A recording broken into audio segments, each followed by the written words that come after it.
Welcome to this mini-series of 5 videos on the top 5 mistakes people make when networking and, crucially, how to avoid them. My name's Jonathan Hamilton. It's my absolute honour and privilege to be the Executive Director for BNI in the Surrey area in the UK. I've got over 11 years experience in networking and I love helping people to avoid those mistakes and get the very best from their networking. So let's get straight into it. The first one is the business card thrust. Have you ever been to a networking event and someone's just shoved their card in your face? Did it make you want to start some sort of a business relationship with them? Did you give them business? Did you start a conversation?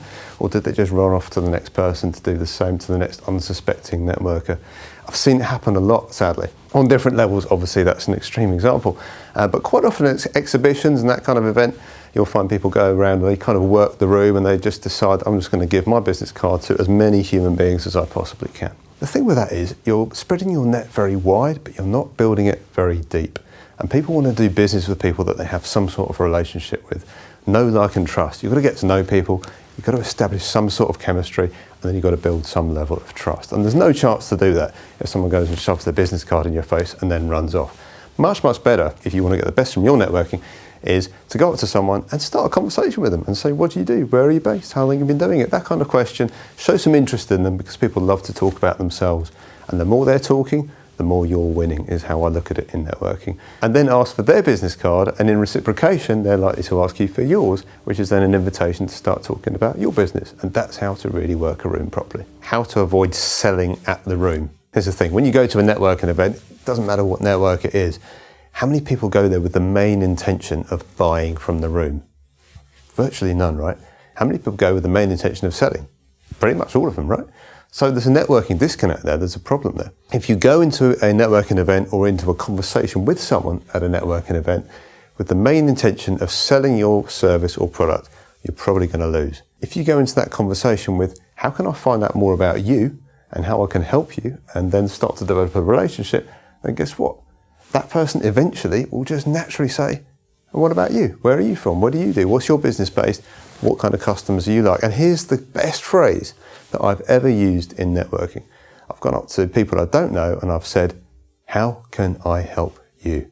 Those simple words have made me more money than any other technique I've ever used in networking. How can I help you? And I meant it. It had to be legitimate. It had to be authentic. And in reciprocation, eventually they're of course going to ask you the same question in return, which is an invitation to talk about your business. And since they've invited you to, then it's absolutely, of course, legitimate to start talking about what you do and how they can help you. And that's how networking works, helping each other out, not selling at the room. Make sure you avoid that. How to avoid classic mistakes that people make in their elevator pitch. You know that moment where someone says, so what do you do? And you know you've only got a brief amount of time to really catch their attention and explain what you do. Or many networking events have people standing up, or virtually standing up, of course, and then doing a very brief pitch to the room, sometimes as short as 30 seconds, sometimes a minute or two, about their business. Now, I want you to imagine that you're in a corporate environment. So forget networking for a moment. You're in a corporate environment and you're watching a sales pitch from another business trying to sell to your business. Okay, so you're in a corporate environment, there's another company come in trying to sell their business.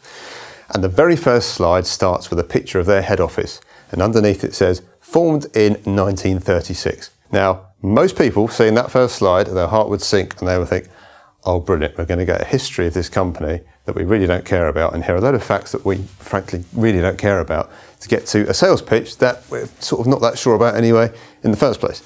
It's not the most inspiring start. So when you start your elevator pitch with, I've got 25 years experience in XYZ, it does demonstrate authority. I get why you'd want to do it. But the honest truth is, deep down, no one cares.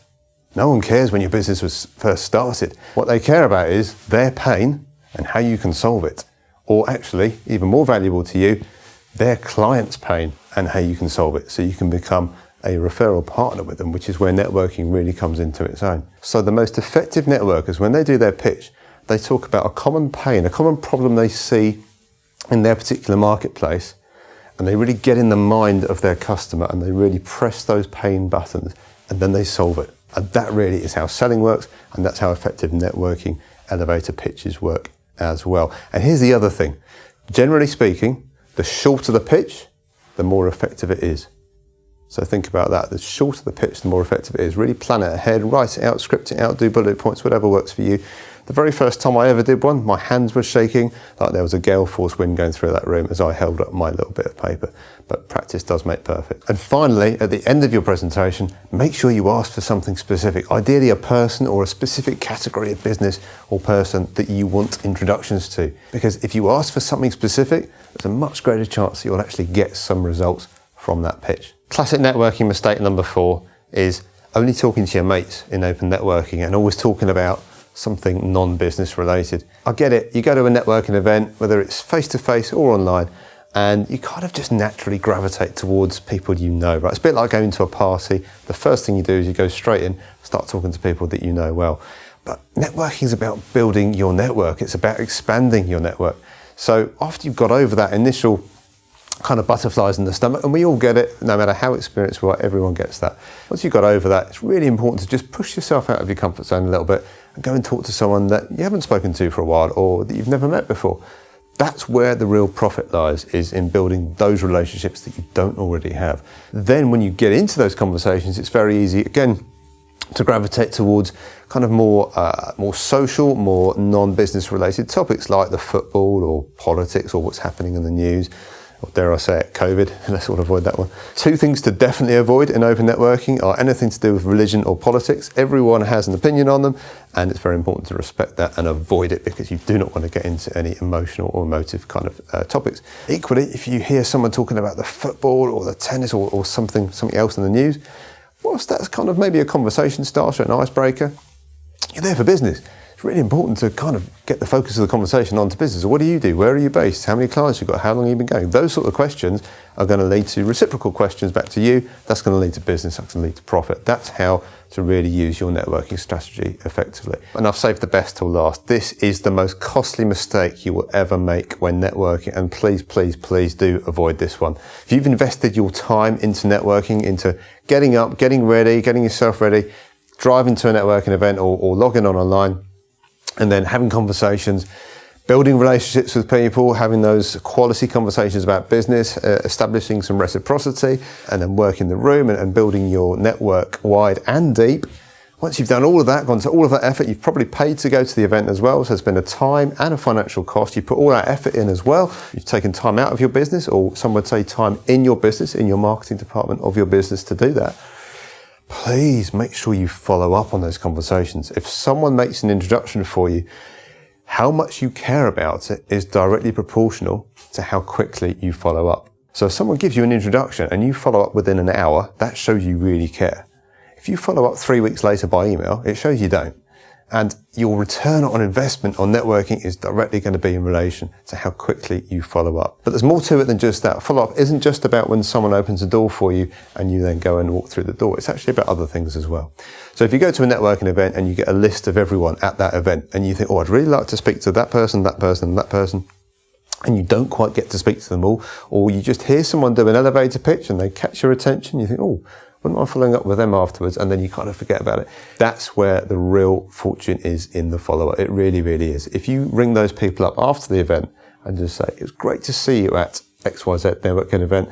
I'm really sorry we didn't get a chance to have a conversation, but I'd love to follow up with you and maybe buy you a coffee and find out more about your business and how I can help you in the local business community. It's always got to be about them, remember. Then guess what's going to happen? Stuff's going to happen. You make your own luck in networking, and they're probably going to sit down with you and establish, again, a conversation. They're then going to, in reciprocation, ask you about your business. And again, that's an opportunity for you to sell your business to them or ideally to their clients. That's how networking really works. The fortune really is in the follow-up.